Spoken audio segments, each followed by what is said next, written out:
வணக்கம் மக்களே, நான் உங்கள் பலதேசம் கார்த்திகேயன். நம்ம தமிழ்நாட்டு அரசியல்களை பத்தி பேசி பேசி ரொம்ப போர் அடிச்சிருச்சு நம்ம சொல்லியாகணும். கொஞ்சம் நம்ம தமிழ்நாட்டுக்கு வெளியே வெஸ்ட் பெங்கால், அதாவது பார்டர் ஸ்டேட்னு சொல்லப்படக்கூடிய வெஸ்ட் பெங்காலுடைய எலெக்ஷன் ரிசல்ட்டுங்கிறது கண்டிப்பா இந்தியாவை எதிர்பார்த்து கொண்டிருந்த ஒரு ரிசல்ட் மட்டும் இல்லை. அதாவது அண்டை நாடான பங்களாதேஷ் கூட பாத்தீங்கன்னா ரொம்பவே உற்று நோக்கிய ஒரு ரிசல்ட்டை தான் பார்க்கப்பட்டது வெஸ்ட் பெங்காலோட ரிசல்ட்.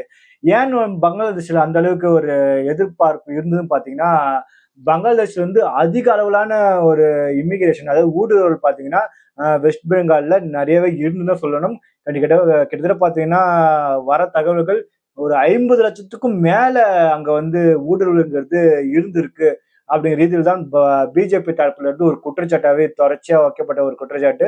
அது மட்டும் இல்லாம வெஸ்ட் பெங்கால், அதாவது நம்ம பார்டர் ஸ்டேட்டுங்கிறதால வேலி போடுவாங்க பாத்தீங்களா, அதுக்காக பாத்தீங்கன்னா மத்திய அரசு உள்துறை அமைச்சகம் பாத்தீங்கன்னா தொடர்ச்சியாக அந்த இடத்துல வந்து நாங்க வேலி போடணும், இமிகிரேஷன் வந்து அதிக அளவுல இருக்கு, ஊடுருவல் வந்து அதிக அளவுல இருக்கிறதால நீங்க வந்து கொஞ்சம் எங்களுக்கு நிலத்தை வந்து கொஞ்சம் கொடுங்க, நீங்க நிலத்தை கொடுத்தாதான் எங்களால அந்த பக்கம் வந்து வேலி போட முடியும், ஒரு ஸ்டேட் கவர்மெண்டோட துணை இல்லாம எங்களால வந்து ஊடுருவலை வந்து தடுக்க முடியாது அப்படிங்கிற ரீதியில வந்து தொடர்ச்சியாக சென்ட்ரல் கவர்மெண்ட் பாத்தீங்கன்னா ஸ்டேட் கவர்மெண்ட் கிட்ட இருந்து தொடர்ச்சியா சொல்லிட்டு தான் இருந்தாங்க.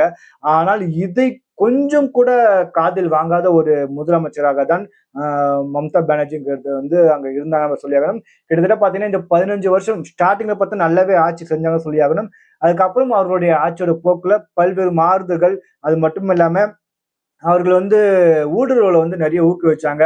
அங்க இருந்து வர பங்களாதேஷ்ல இருந்து வர அகதிகளுக்கு ஓட்டுரிமை முதற்கொண்டு ஆதார் கார்டு, ஓட்டுரிமை, ரேஷன் கார்டு எல்லாமே கொடுத்து ஒரு காட்டாட்சி தர்பாரை தான் அவங்க வந்து நடத்திட்டு இருந்தாங்க அப்படின்னு சொல்லியாகணும். முக்கியமா பார்த்தீங்கன்னா எஸ்ஐஆர்ல மூலியமா பார்த்தீங்கன்னா பல லட்சம் வாக்காளர்ல வந்து அங்க தூக்குனதுல தேர்தல் கமிஷன் மிகப்பெரிய அளவுல ஒரு பங்கு இருக்குன்னு நம்ம சொல்லியாகணும். எஸ்ஐஆர் கண்டிப்பா மிகப்பெரிய அளவுல அந்த இடத்துல வந்து ஒரு தேர்தல் வின்னிங் ஃபேக்டரா இருந்திருக்குன்னு நம்ம சொல்லியாகணும். இந்த ரீதியில் தான் எலெக்ஷன் நடந்தது. மிகவும் பலத்த பாதுகாப்போட, வேற எங்கேயுமே நடக்கல. ராணுவம்லாம் பாத்தீங்கன்னா வெஸ்ட் பெங்கால களமிறங்கி அங்க நடந்த பல்வேறு கலவரத்தெல்லாம் நம்ம பல்வேறு வீடியோக்கள் மூலியமா பார்த்தோம். அந்த அளவுக்கு ராணுவம் தன்னோட கட்டுக்கோப்பான ஒரு தன்மையோட அங்க வந்து தேர்தலை வந்து நடத்தி முடிச்சாங்க.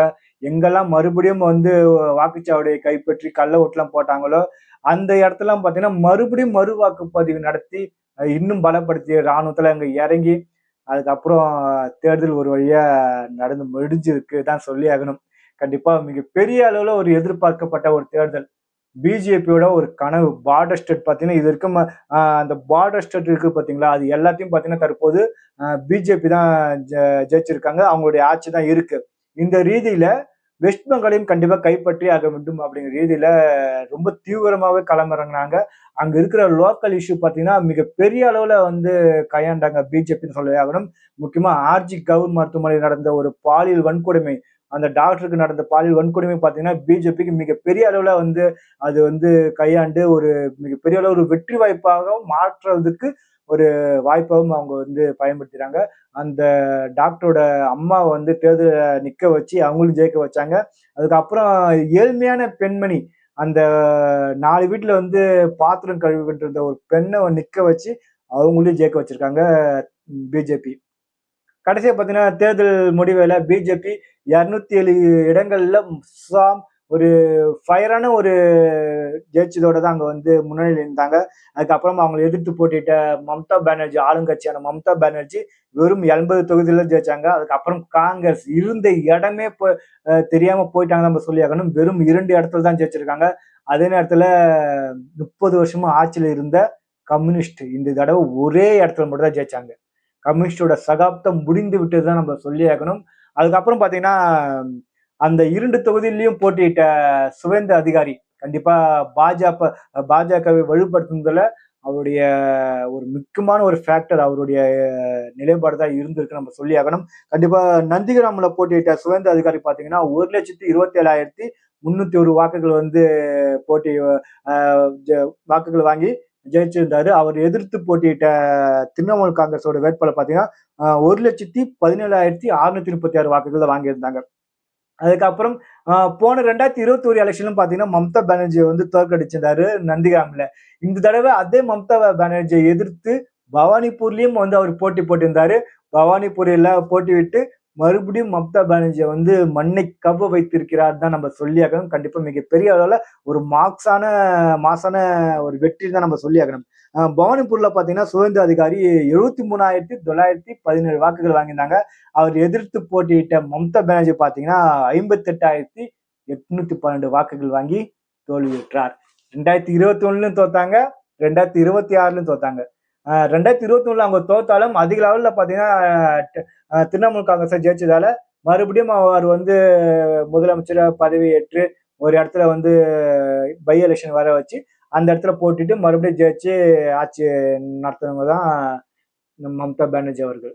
கொஞ்சம் யோசிச்சு பாருங்க, ஒரு பார்டர் ஸ்டேட் எவ்வளவு பெரிய ஒரு வெற்றியின் சாம்ராஜ்யமா இருந்து பிஜேபி வந்து கண்டிப்பா கொண்ட இடத்துல தப்ப இல்லைன்னு தான் சொல்லியாகணும். அந்த இடத்துல இந்துக்களுக்கு எதிராக நடந்த காட்டாட்சி பாத்தீங்கன்னா அவ்வளவு கொடுமையான விஷயம் நடந்தது. கிட்டத்தட்ட பாத்தீங்கன்னா திரிணாமுல் காங்கிரஸ் வந்திலிருந்து ஒரு பகுதியில ஒரு கோயிலை அப்படியே மூடிட்டாங்க. 15 வருஷமா அந்த கோயிலை வந்து திறக்க முடியாம இருந்த அந்த கோயில் பிஜேபி ஜெயிச்சாங்க.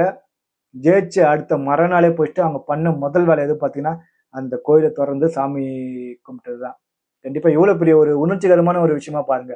அதுக்கப்புறம் பாத்தீங்கன்னா கம்யூனிஸ்டோட ஒரு அலுவலகங்க திரிணாமுல் காங்கிரஸ் பாத்தீங்கன்னா அந்த அலுவலகத்தை ஆக்கிரமிப்பு பண்ணிட்டாங்க. கம்யூனிஸ்டால ஒண்ணுமே பண்ண முடியல அந்த இடத்துல.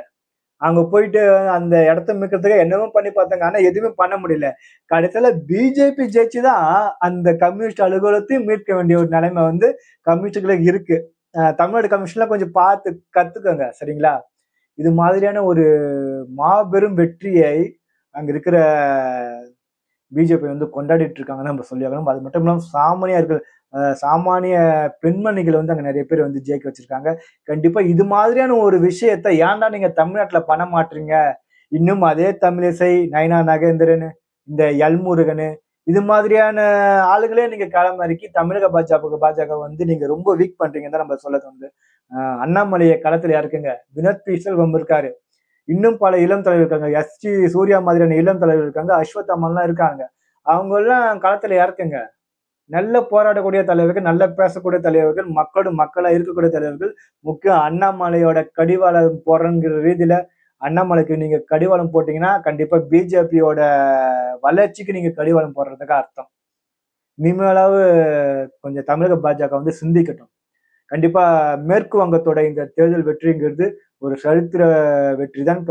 அது மட்டும் இல்ல ஜெயிச்ச அடுத்த ஒரு வாரத்துல பாத்தீங்கன்னா நிலத்தை வந்து வேலி போடுறதுக்கு, அதாவது பங்களாதேஷ்ல இருந்து யாரும் வரக்கூடாதுன்ட்டு, இல்லீகலா யாரும் உள்ள வரக்கூடாதுன்ட்டு அந்த இடத்துல வேலி போறதுக்கு வந்து லேண்ட் எல்லாம் கொடுத்துட்டாங்க.